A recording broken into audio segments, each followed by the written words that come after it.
Get some!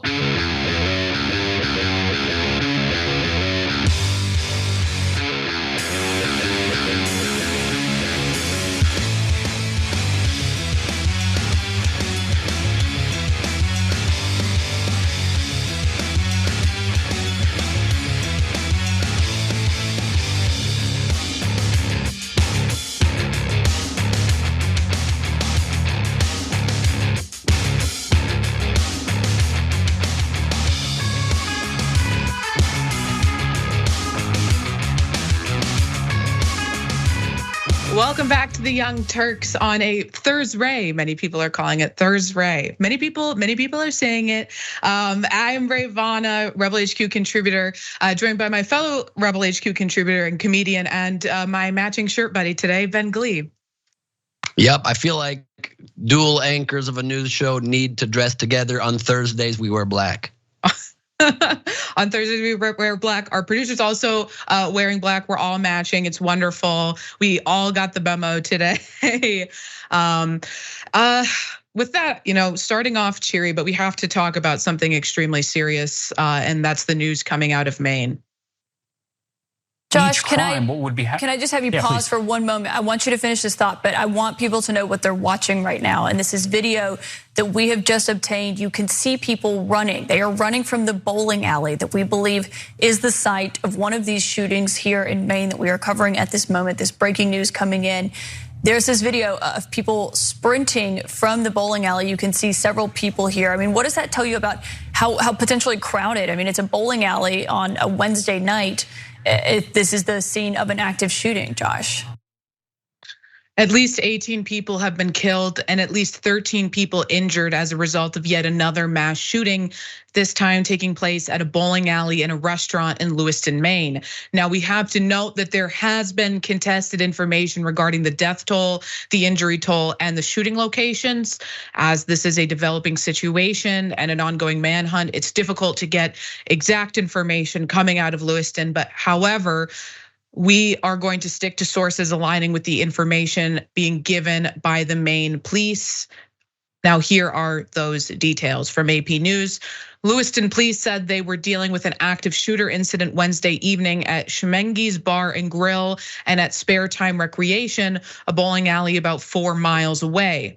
A number of parents and children were at Spare Time as part of a children's bowling league. Now, here is 10-year-old Zoe Levesky, who was present at the bowling alley and was also grazed by a bullet. She recounted that moment with her mom on CNN, and she is in surprisingly and fortunately good spirits. She was grazed by a bullet while we were running. I never thought I'd grow up and get a bullet in my leg, and it's just like why? Like, why do people do this? And she's asking a good question. And of course, as I mentioned, she's in good spirits in that video, but there's no way to know how this is going to impact her living through this traumatic incident moving forward and for the rest of her life.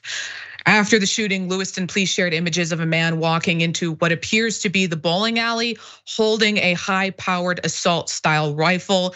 There he is.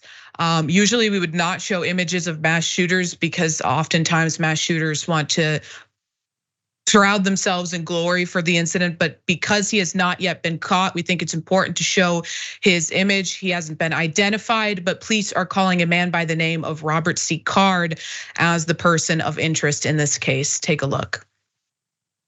The investigation into the person responsible for this identified a vehicle located at the Przewska boat landing in Lisbon.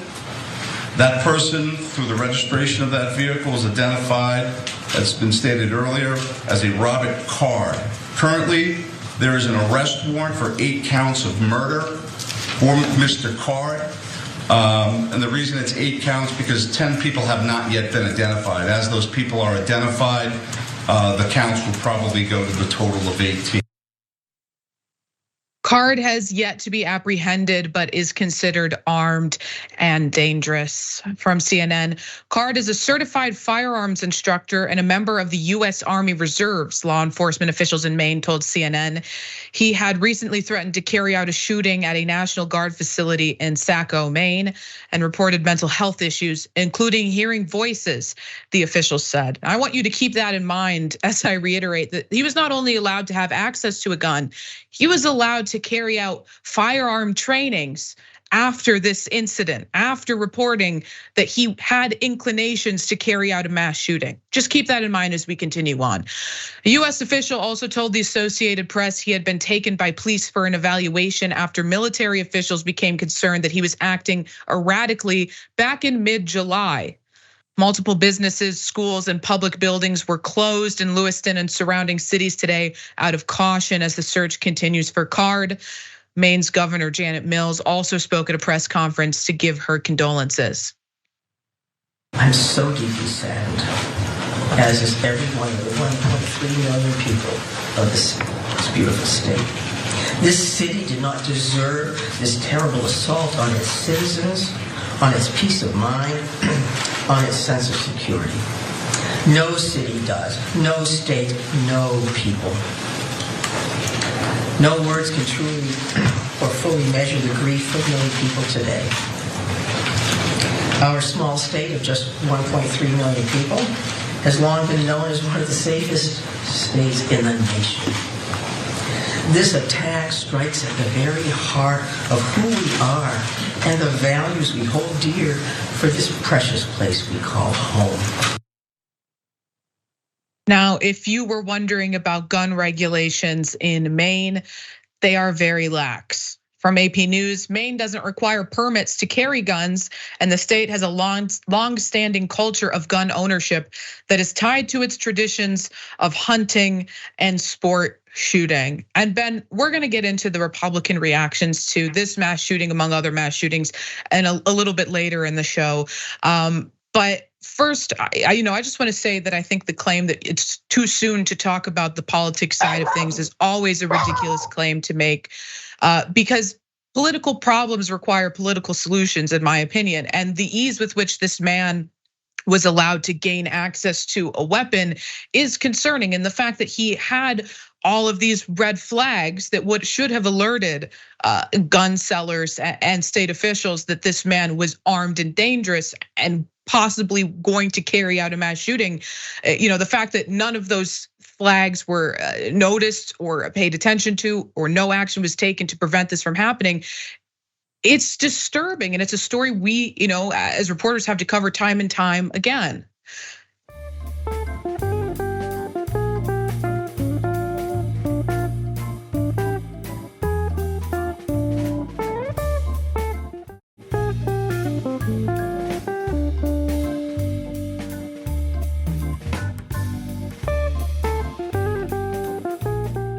Yeah, it is really, really incredible that despite the enormous amount of tragic loss of life over and over again in this country, we keep taking no significant action. There was, marginal gun restrictions passed in the last Congress, but nothing that is gonna significantly change an instance like this. And as you said, Maine has very lax gun laws, and yet Republicans are saying we need more lax gun laws. They're already saying it. You're gonna be covering that in a moment.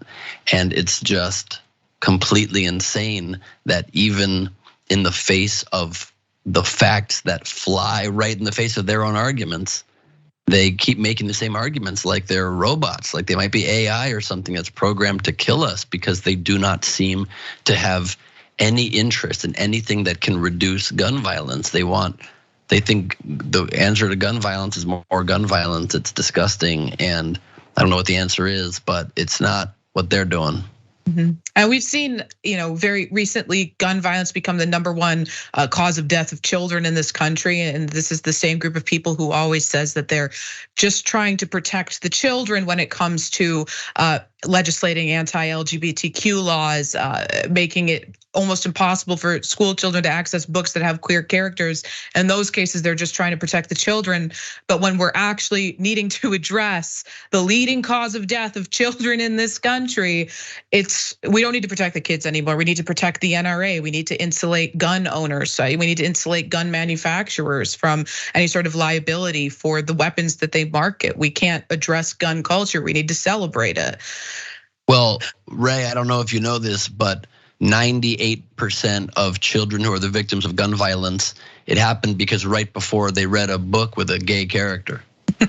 And so you do have to blame the books. I mean, it's just the most insane. These people are just ridiculous. Their ability to focus on what affects no lives in any significant way and to ignore the most egregious things. It's a crime against humanity, really. It's a crime against their own people, our own people, and I don't know, there's obviously no talking sense into them. Voting them out of power is the only option.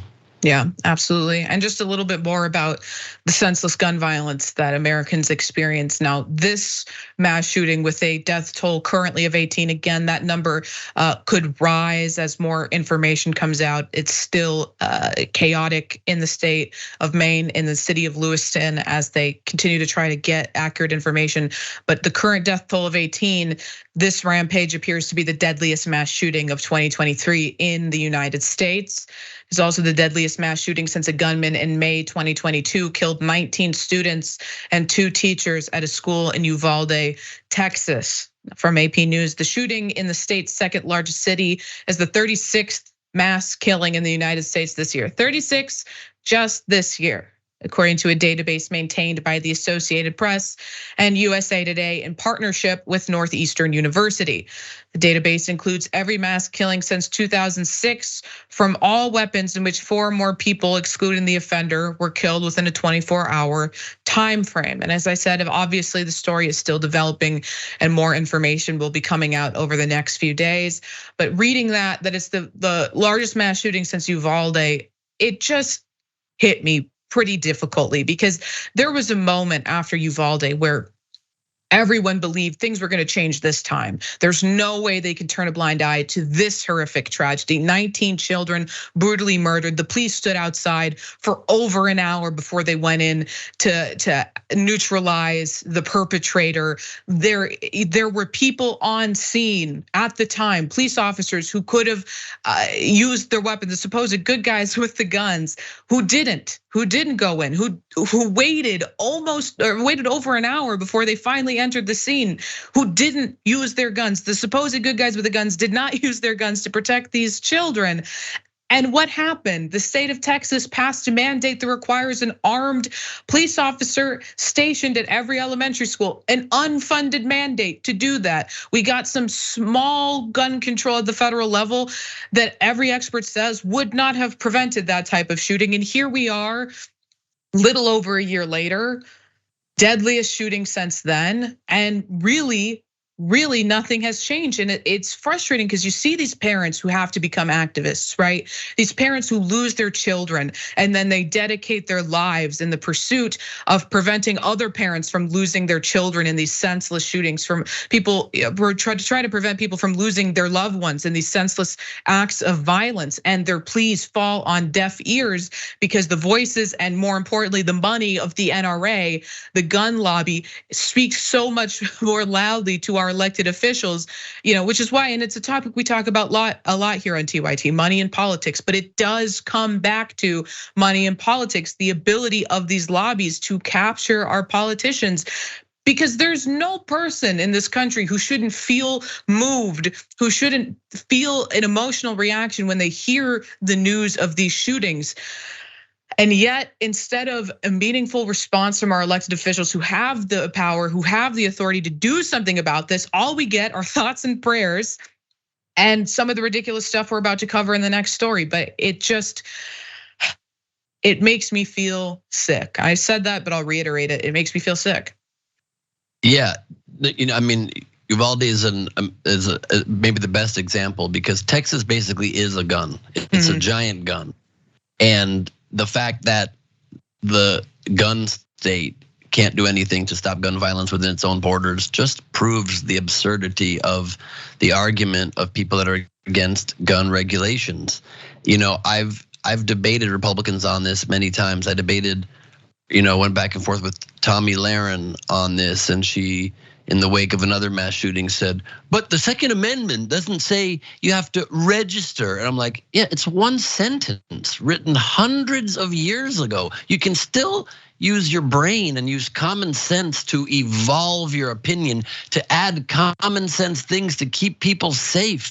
You do it all the time. You adjust things and opinions all the time on all issues that you are interested in changing that aren't explicitly mentioned in the Constitution. It's an absurd excuse to keep a cowboy culture, shoot 'em up, woohoo, let children's lives be damned, let people's lives be damned at a bowling alley having a family night out. It's disgusting, and they have blood on their hands. They have blood on their hands if you fight against common sense regulations, because especially, to remind everybody yet again, nobody's advocating for taking away your right to bear arms. Nobody's going against the core of the Second Amendment.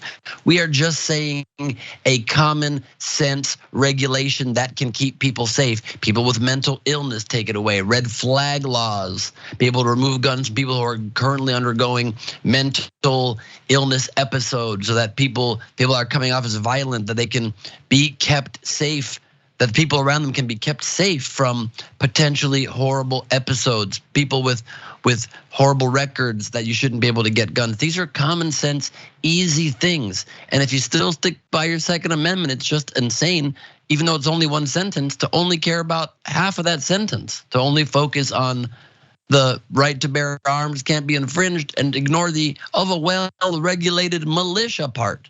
You ain't in a militia. So just shut your mouth and open your heart a little.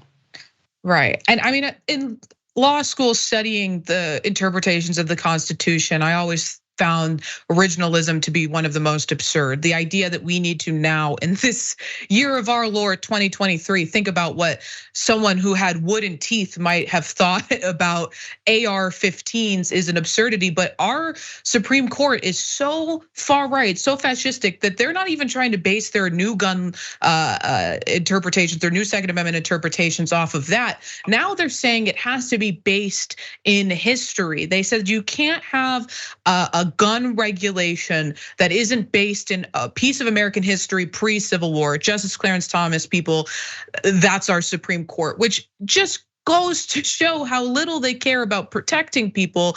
How many pieces of legislation does everybody think there were to protect women against gun violence pre-Civil War?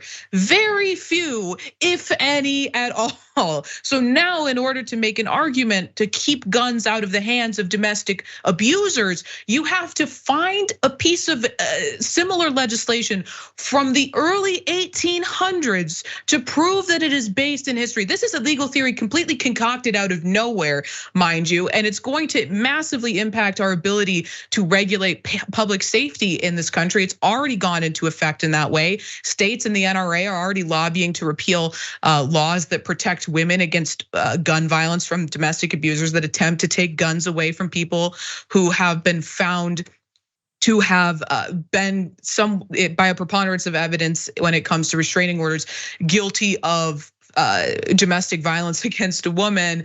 And the response is always ridiculous from right wingers, is that we just need to arm the women then. That's how we protect the women, despite the fact that women are significantly more likely to die by their domestic abusers if that person has a gun. It's the #1 indicator that someone will die from, will be murdered by their domestic abuser. But now we have to look back through history and find an example pre-1800s. I mean, it's fiction. It's a fictional legal theory, and it's something that they're gonna now continue to use to prevent any legislation that's gonna come in the wake of this mass shooting to try to protect children and innocent people just trying to enjoy their Wednesday afternoon from mass violence.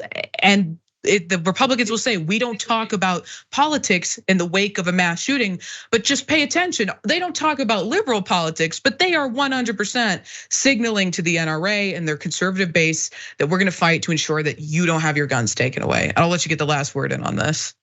Yeah, and if Clarence Thomas his lack of self-awareness is mind-boggling. If his standard is you need pre-Civil War laws, I'm not sure if he's aware of the fact that he wouldn't be on the Supreme Court if this was pre-Civil War America. He would likely be a slave. And so, I mean, open your eyes, man. You're now living in a country that's so free, you get to be on the highest court in the land and be super corrupt in that position. You have that right now. Wake up. It's absolutely ridiculous, and we're going to continue on the theme of absolute ridiculousness when we come back from this break.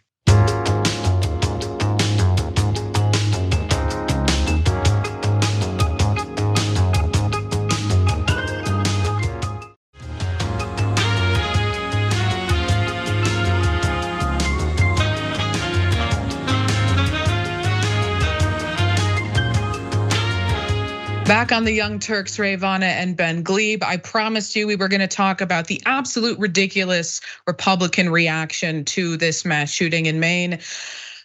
So, ladies and gentlemen, Sean Hannity.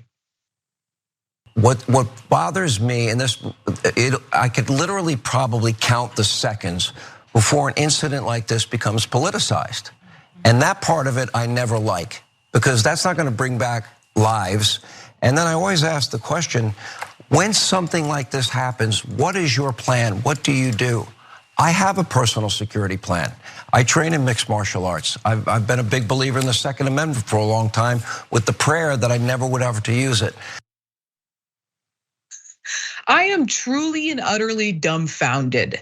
I listened to this clip now 5 times probably, and every time it still catches me off guard. The sheer stupidity of Sean Hannity. So before we get into anything else, Ben, this man thinks that he'll be able to use martial arts to defend himself from an assault style weapon if crap hits the fan. The hubris of this guy is just off the charts. And it's so many conservative media figures and politicians have this weird fantasy of defending themselves either with a gun or from a gun, both.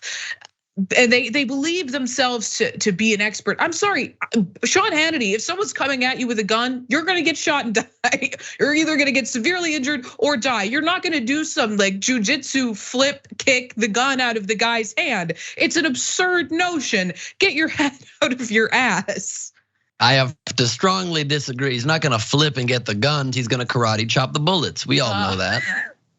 He's gonna karate chop all the bullets like a good Sean Hannity would. I mean, listen, if he cares about America so much and doesn't want to pass regulations to stop gun violence because that would politicize it, I guess we have no choice left but to send Sean Hannity into active shooter situations and just let him ninja his way out of there. Let him ninja the group to safety.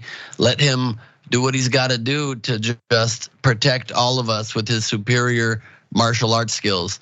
The man is idiotic. It harkens back to when Ben Carson, when he was running for president, in his the sleepiest man to ever live, whose eyes were closed 2/3 of the time he would speak, literally said, if I was in a mass shooting, what I would do is run towards the shooter and incapacitate him.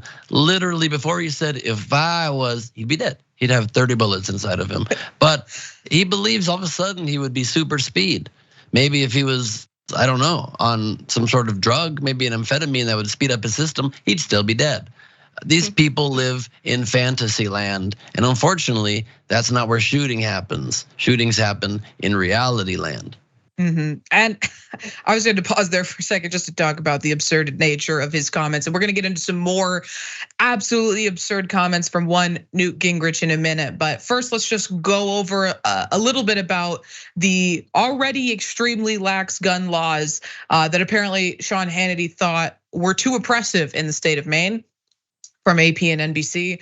Maine, where more than a dozen people were killed Wednesday night in a mass shooting, does not require background checks on all gun sales and does not have red flag laws, according to Everytown for gun safety. Now, Maine does not ban high capacity magazines, nor does it require a permit to carry concealed guns, something that conservatives have been fighting to prevent in many states, my state of Illinois included. This Maine already didn't have that. So here's this from NBC News. Proposals to require background checks for private gun sales and create a 72-hour waiting period for gun purchases failed earlier this year. Proposals that focused on school security and banning bump stocks failed in 2019. Continues on. Residents have also voted down some attempts to tighten gun laws in Maine. A proposal to require background checks for gun sales failed in a 2016 public vote, but obviously that's not enough for some Republicans, like former Speaker of the House Newt Gingrich, who says despite this, citizens need to take on more responsibility for protecting themselves. Take a look. Well, I mean, first of all, it's horrible. Yep. And I think that we're gonna have to really think through a better method of protecting people. Frankly, in states that have concealed carry and other permits, constitutional carry permits, you have a much more rapid response to these kind of people who are crazy. And we have no idea what this person's motivation was, but I think we have to assume as we move forward that people, and by the way, this also applies to what happened in Israel when Hamas attacked. We have to have a greater ability for our citizens to protect themselves, because it's clear the law enforcement comes in after the massacre, but law enforcement's almost never there to stop the massacre. This has been true in Europe, it's been true here, it's been true in Israel. So I think we have to think about a whole new strategy, because these kind of people are extraordinarily dangerous, are willing to kill others, have no sense of decency, and frankly, you have to stop them as early as possible to minimize the loss of individual lives. Incidentally, Newt Gingrich doesn't support red flag laws, which are proven to prevent the people who would carry out these types of shootings, these types of atrocities from getting guns in the first place. No, instead what he's proposing is Minority Report style policing. We need cops who are going to look into the future and determine whether or not you're going to commit a crime and neutralize you then. He said that the police weren't there to stop these mass shootings. No, why would they be? Why would they be? And how would they know? Are they just going to point a gun at every single person who enters a building and determine whether or not, do a visual check to determine whether or not they're a threat? That's absurd. It's an absurd notion, and it's not feasible. It's physically impossible. And what he's suggesting is honestly downright illegal. It violates our Constitution. So shut the hell up, Newt Gingrich. I thought we were done with you. I never would see you again. I was astounded to hear Newt Gingrich say that, because I could have sworn he was dead. I did not know this dog was still alive. That's wild. And he's there on camera 80 years after he was in power saying, we got to think of a whole new strategy. Yeah, you know what would have been a good time to do that was 80, 90 years ago when you were one of the leaders of our government. I love that only now are you kind of kicking the brainstorm around. Now that I've been out of power for hundreds of years, maybe we should try to figure out a way to stop gun violence. He says it could have happened in Israel, it could have helped in Israel too. Yes, terrorist attacks would also be stopped by people with guns, just regular people stopping trained militias that are coming there to cause mass harm. It's a brilliant point made by the ghoulish, long deceased Newt Gingrich. May the Lord rest his soul.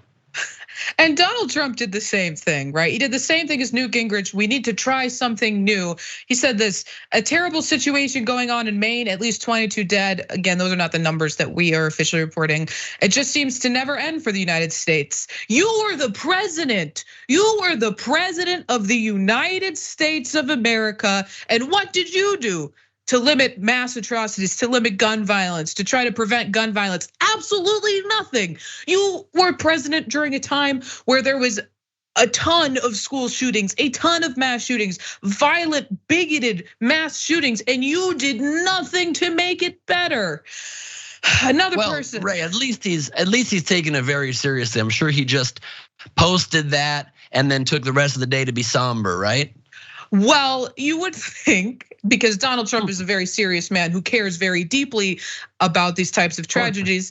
But 3 minutes after he made that post, he posted again about the tragedy. No, just to praise Mike Johnson, who was elected speaker earlier in the day.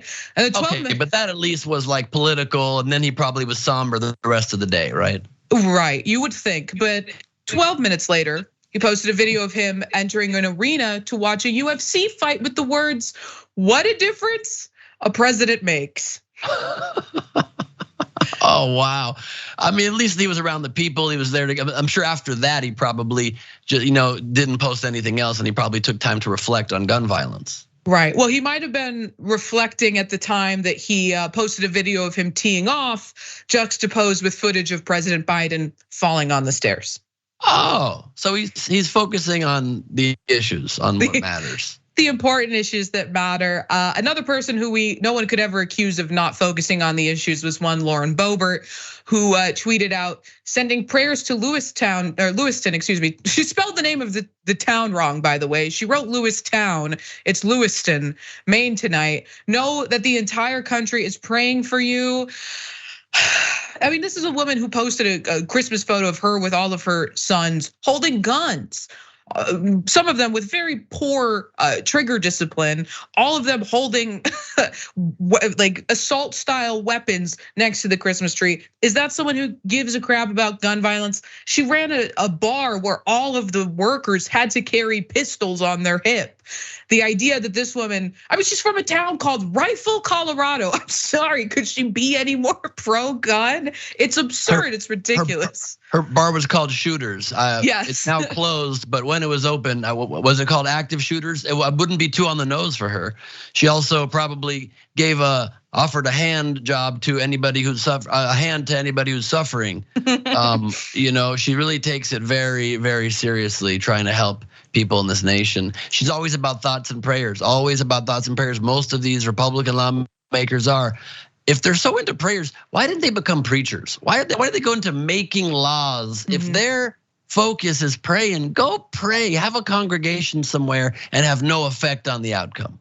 Yeah, I mean, it's easy to do. You've taken up a position where you actually can affect change. And instead of doing that, you're sending vibes. We're sending vibes, that's what we're doing. Yep.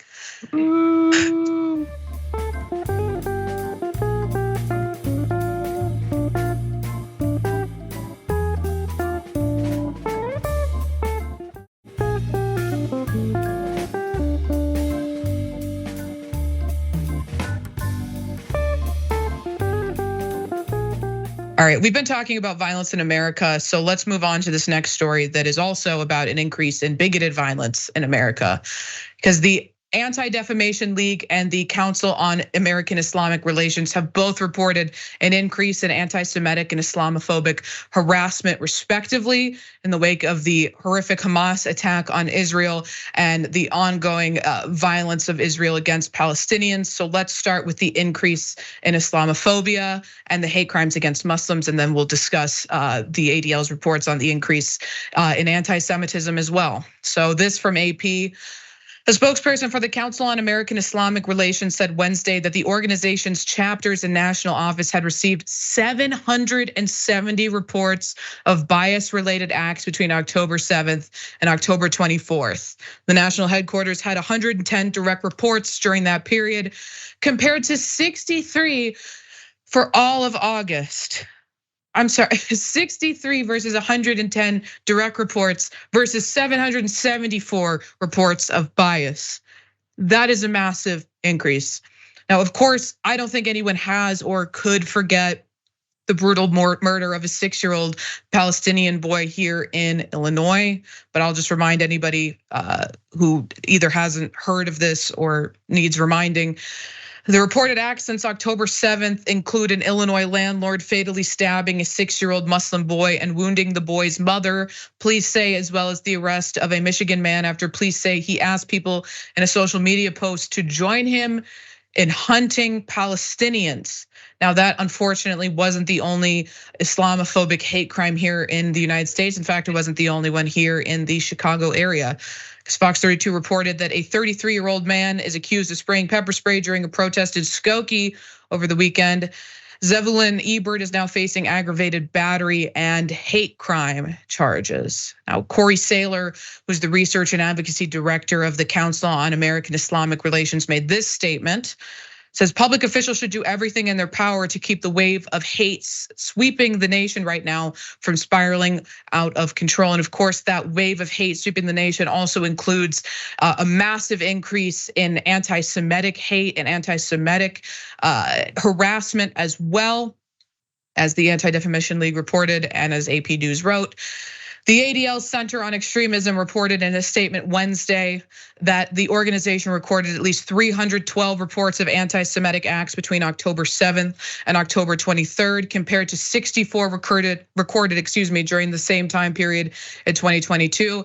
Those reports included graffiti, slurs, or anonymous posting, as well as physical violence, such as a woman being punched in the face in New York by an attacker who the league said, "You are Jewish." And from a different report, there was a man dressed in traditionally Orthodox Jewish clothes in London who was assaulted by a man who targeted him based on his clothing. That man was arrested and also found to have a connection to a different hate crime where he assaulted a interracial couple on the basis of their being interracially married together in public. The report continues on. The 312 reports included 109 anti-Israel sentiments spoken or proclaimed at rallies. The Anti-Defamation League Center on Extremism found to be explicit or strong implicit support for Hamas and or violence against Jews in Israel, according to the statement. Lastly, protesters at several of the rallies used the slogan, "From the river to the sea, Palestine will be free," which the Anti-Defamation League and other Jewish groups have criticized as a call to dismantle the state of Israel. Many Palestinian activists say they are not calling for the destruction of Israel, but for freedom of movement and equal rights and protections for Palestinians throughout the land. And I'll say I have had a criticism of the ADL for a long time, that statements in support of Palestinian liberation are often categorized by the ADL as anti-Semitism, which I disagree with. I agree with the statements from the Palestinian activists that they're not calling for the destruction of Israel, but freedom of movement. On that note, though, it's easy for, everyone should be easy. It should be easy for everybody to condemn instances of anti-Semitism, instances of Islamophobia that we have seen beyond a shadow of a doubt an increase of here in the United States. We've seen the brutal murder of a child. We've seen the assaults of Jewish people in New York. That's not disputed whatsoever. And still, there are people who are unwilling to call out this increase in hate, and that is disturbing. There are elected officials who aren't willing to listen to the concerns of these communities. I live in a majority Muslim community, and people here are really scared. People here are really scared. My neighbors who are hijabi are afraid to go outside. I have a lot of friends who live in the majority Jewish community in Rogers Park. They're also scared, and they're feeling left behind by the government. They're feeling completely ignored by the city of Chicago, especially when we've seen so many instances of hate crimes here in the Chicago area and the surrounding regions. People are terrified, and there's been very little response by local, state, and the federal government. We can't let what happened post 9/11 happen again. We can't let it happen to Jewish communities. We can't let it happen to Muslim communities. And we're already seeing this rise in hate. People need to be vigilant and call it out wherever they see it. Yeah, I certainly agree with that.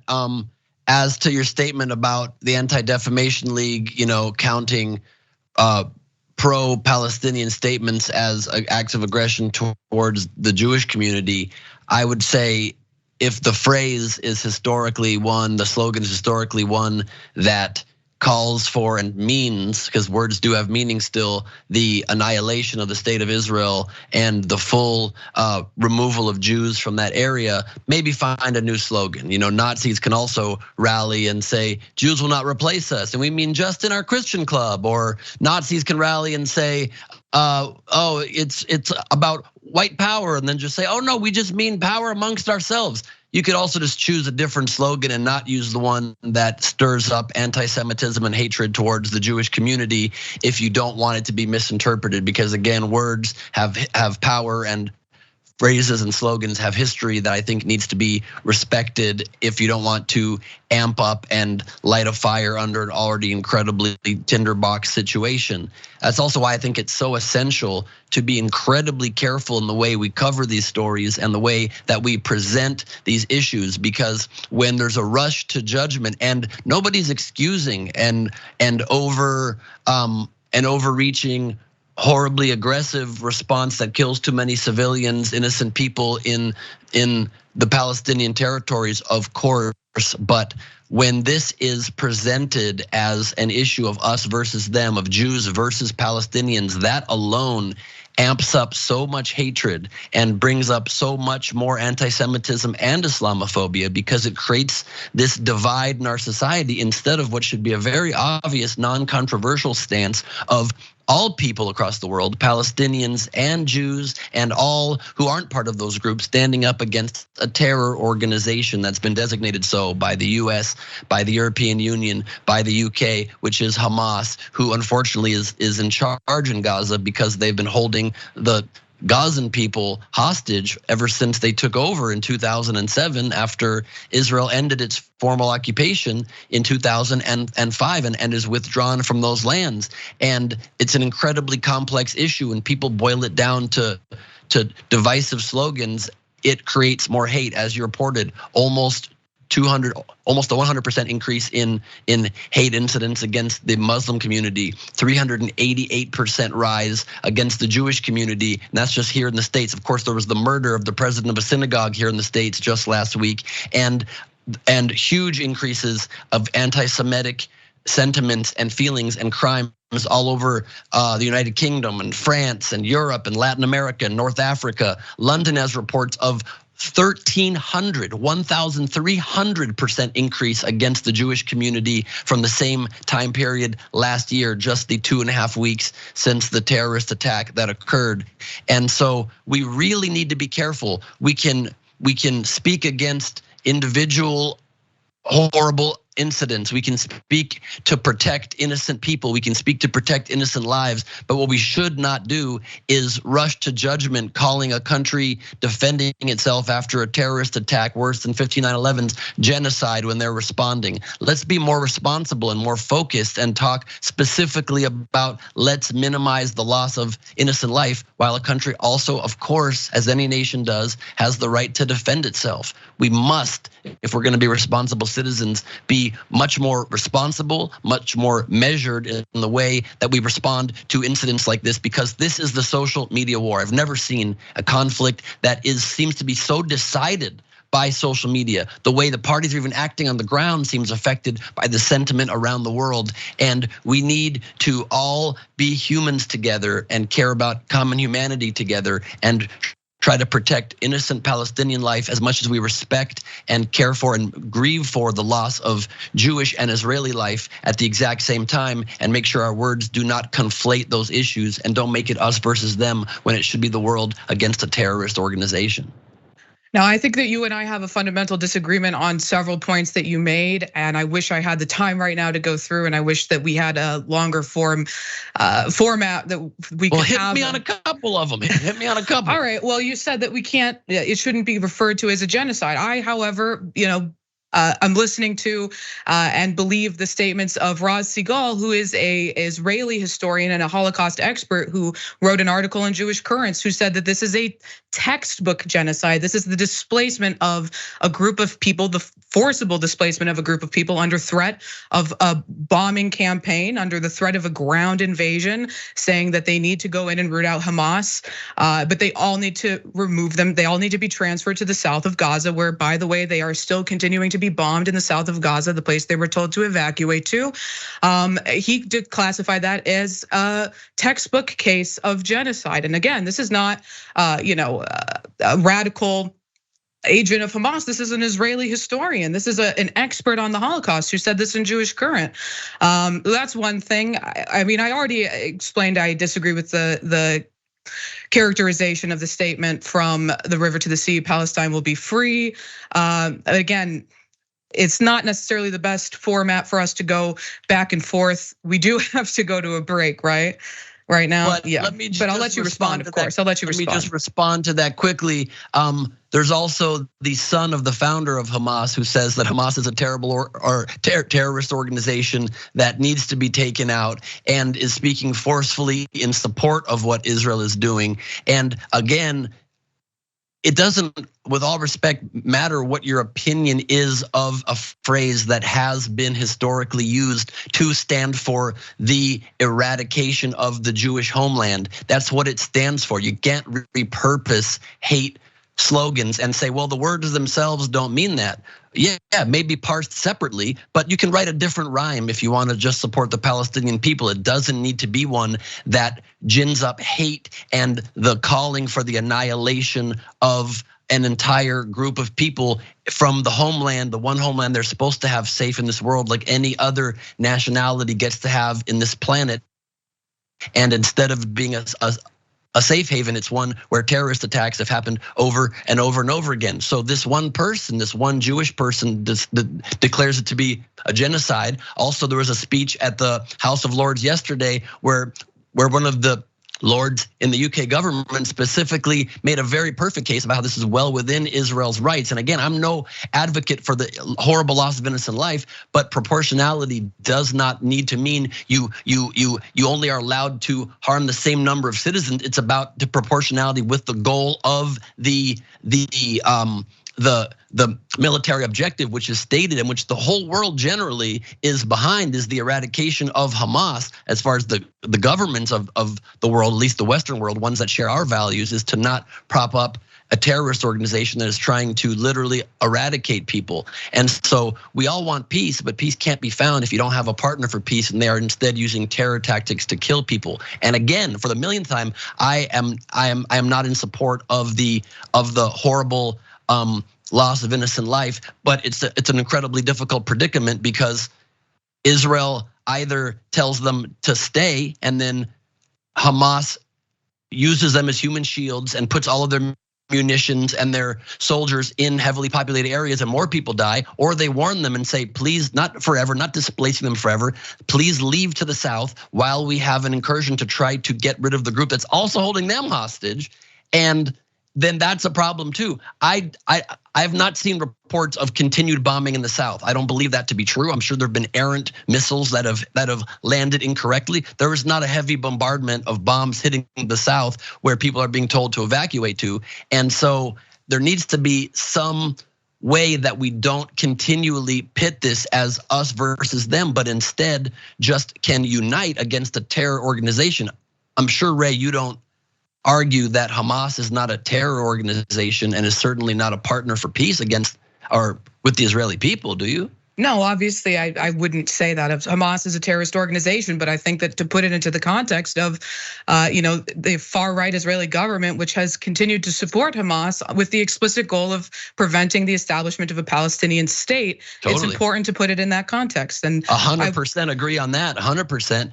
And that's what happened. I disagree with it because Netanyahu did that to stop a two-state solution, which is disgusting. And he needs to go, and he should not be the leader of Israel, which is also a big part of why the Israeli people have been protesting against him. But at the exact same time, when you try to work with the leadership of Hamas, this is what happens when even working with them. So it's quite clear they're not a partner for peace when you prop them up, give them money, and try to make them more legitimized, and they go and slaughter your people in a horrific terrorist attack. That's not, obviously there needs to be a response, and we all wish that response could be better, but there still has to be change. And I don't know a better way to do it. And if you can suggest one, I would love to hear it. But if not, we're just stuck between a rock and a hard place in the oldest conflict, the most complex conflict maybe in human history.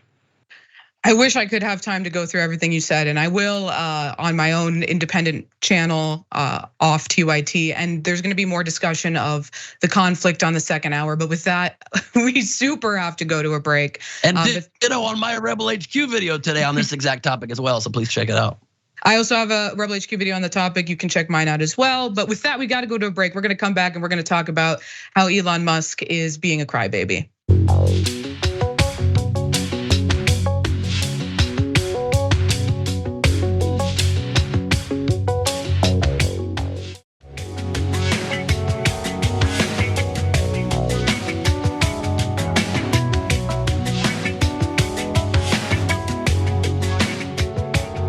Welcome back to the Young Turks, Rayyvana, Ben Gleib, and one very, very sad Elon Musk. Let's talk about him. Since Elon Musk took the reins at Twitter, or X, or whatever the hell you want to call it, about a year ago, the company has hemorrhaged users and advertisers, according to new data. Talk a little bit about why that is, but first let's dig into the numbers. First, app downloads have plummeted from around 16 million in January 2022 to 10 million in the fall of 2023. Yes, 6 million. It has decreased. And I'll say this graph is a little misleading because it makes it look like it goes down to 0, but that bottom number is 10 million, still a significant and sharp decrease. But the important things to note is obviously the super sharp decline in the past year and a half. So let's get into some reporting from Axios. App downloads fell roughly 38% globally between October 2022 and September 2023, according to Sensor Tower estimates. In the United States, mobile app downloads fell 57% in the same time period. Data from Data.ai, another tracking firm, shows similar trends. The report continues on.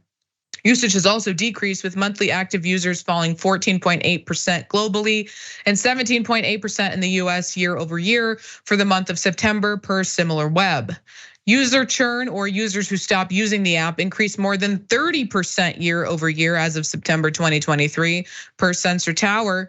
Web traffic was down 7% globally and 11.6% in the US for the first 9 months of 2023 compared to the same time period in 2022, per SimilarWeb. Now, hilariously, Axios cites this statistic as a bright spot for X.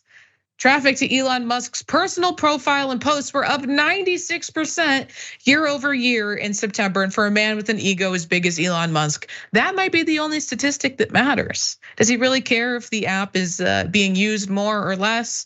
As long as more people are going to his Twitter profile to see all of the tweets where he says interesting or concerning or looking into it, one of his personal favorites. Now, despite Elon's personal account doing great, a decrease in overall engagement, along with concerns around brand safety, has pushed advertisers away from X. While most tech firms have experienced slower ad growth over the past year, X's advertising business has nosedived.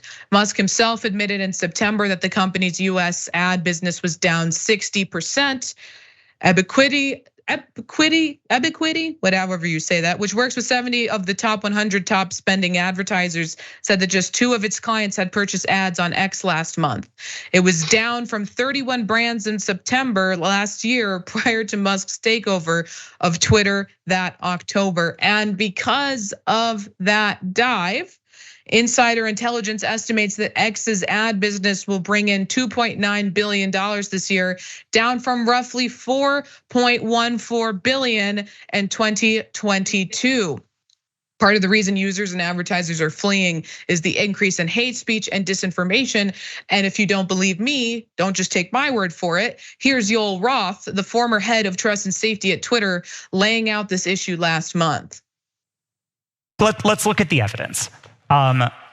We have seen just this week a study out from researchers in Europe talking about the prevalence and spread of disinformation across all of the major platforms. I will give you one guess which platform has the highest degree of spread.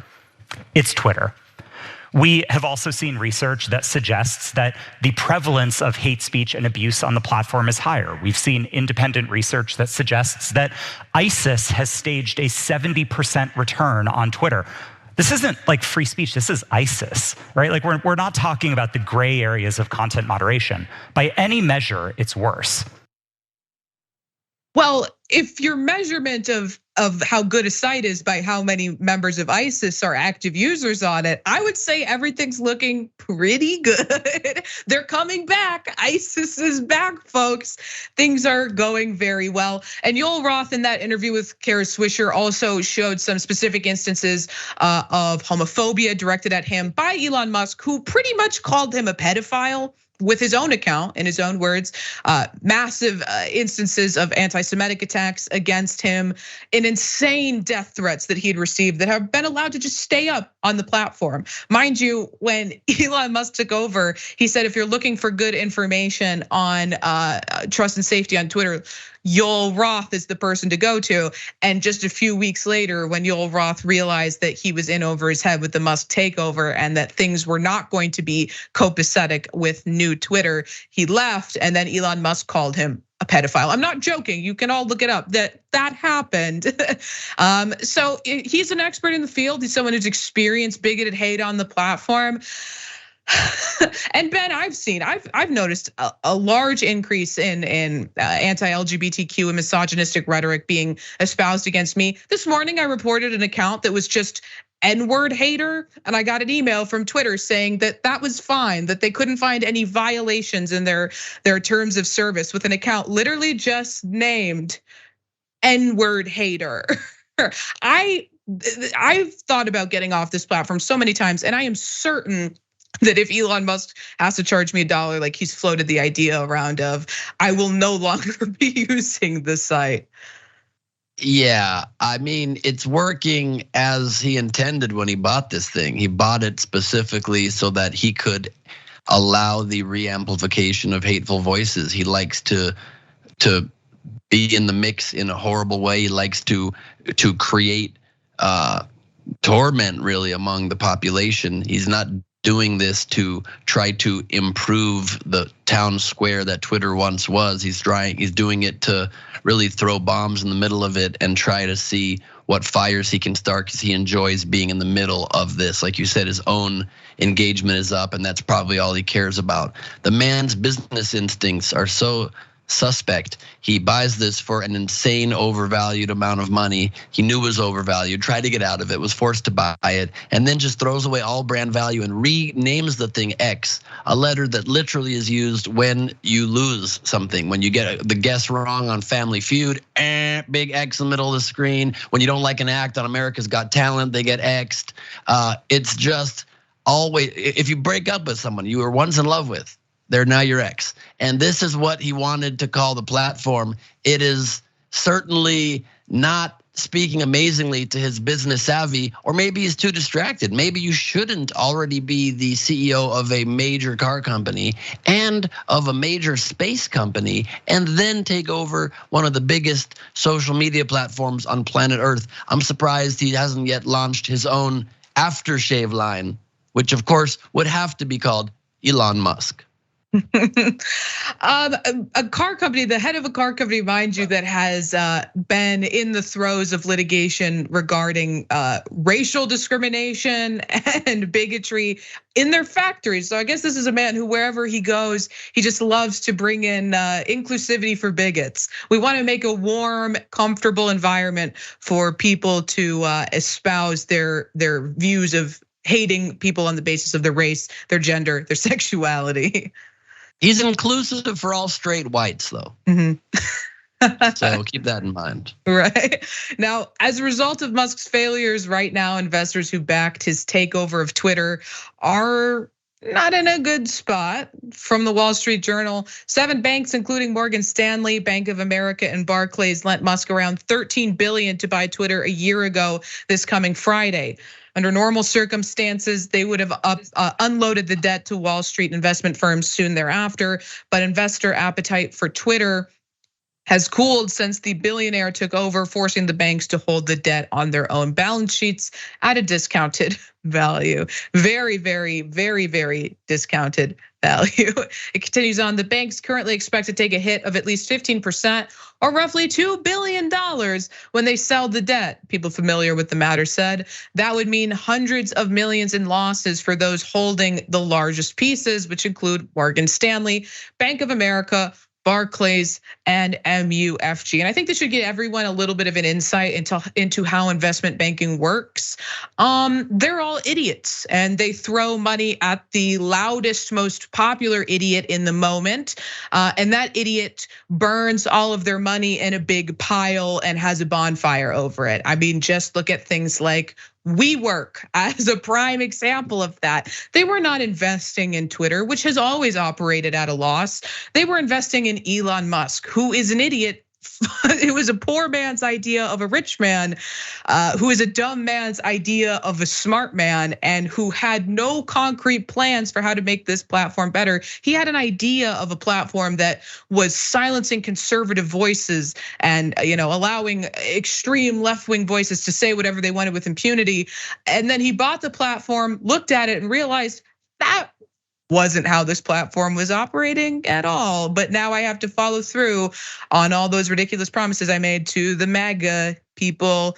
So we're gonna bring back the N-word on the app. And that's what these people invested money into. And Ben, it's so ridiculous. It's so goofy. And the financial investment banking specifically is the biggest joke.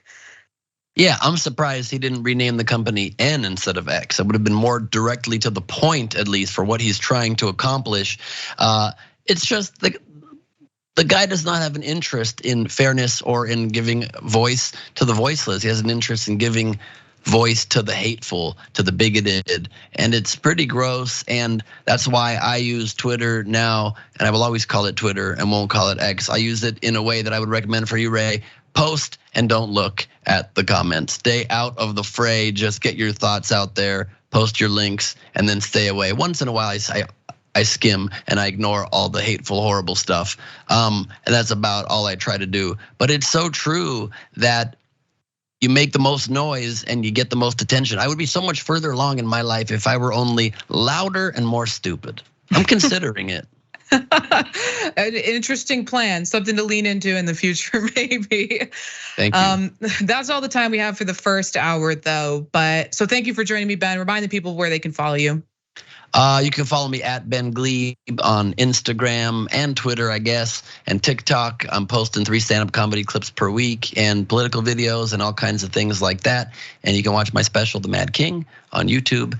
And you can come to my virtual show this Sunday, Halloween, my 4th annual Halloween virtual show, Gleib Off the Top Halloween Spectacular. Tickets at bengleib.com. Awesome. And everybody can, of course, always check out both of our videos on Rebel HQ.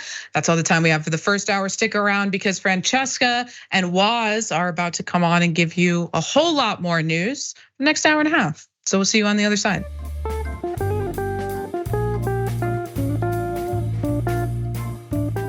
Thanks for listening to the full episode of The Young Turks. Support our work, listen ad-free, access members-only bonus content, and more by subscribing to Apple Podcasts at apple.co/TYT.